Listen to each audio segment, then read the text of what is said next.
they're not really looking for answers. They're just looking to talk. You just have to let them talk and kind of encourage the talk. It was a wrong day, I guess. It sounds to me like you're trying to be reasonable with an unreasonable person, especially a young person. So you have to remember that young people are not mature. Sometimes we try to talk to them like they're an adult, and they can't handle it because they don't have the adult maturity to deal with it. I encourage you to keep that in mind. Many people try to be reasonable, logical, sensible with a young person, and the young person is not logical. The young person is not sensible. The young person is not reasonable.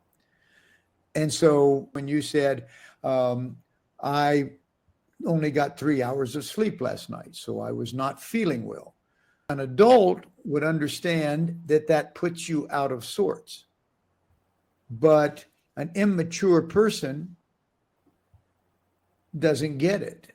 Like so what? That's right. That's not her problem.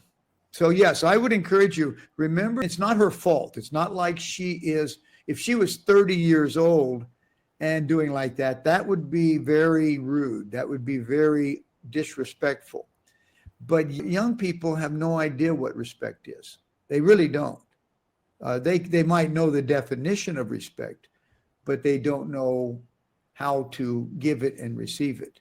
Oftentimes, this is why you have to say, instead of giving her a reason, you just have to say, well, yesterday was not a good day for me. So you didn't tell her why, but you did tell her directly, yesterday was not a good day for me. And she says, if she even goes, well, what was going on? Well, see, for number one, you don't owe your young daughter an excuse, a reason. You simply say, that's not your concern. It was just not a good day.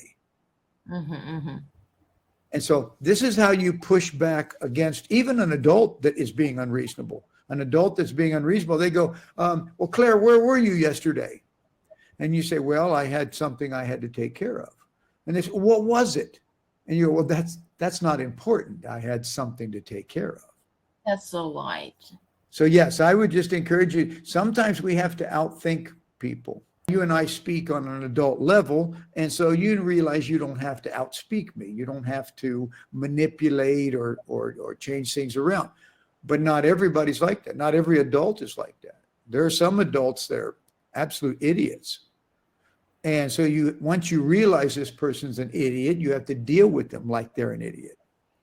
But because if you try to deal with them like they're a mature adult, it's just going to make things worse. I see people talk to their little 4-year-old and 5-year-old, and they'll say, oh, honey, don't touch that. That's hot and that will burn you. And the child doesn't know what hot means, and he doesn't know what burn means. That's right. Well, and you probably get that when you teach the children. You have to deal with them on an immature level. So try to make it great. That's right. That's right. And definitely don't give anybody a reason or excuse, because the moment you give someone a reason or excuse, they've got you where they want you.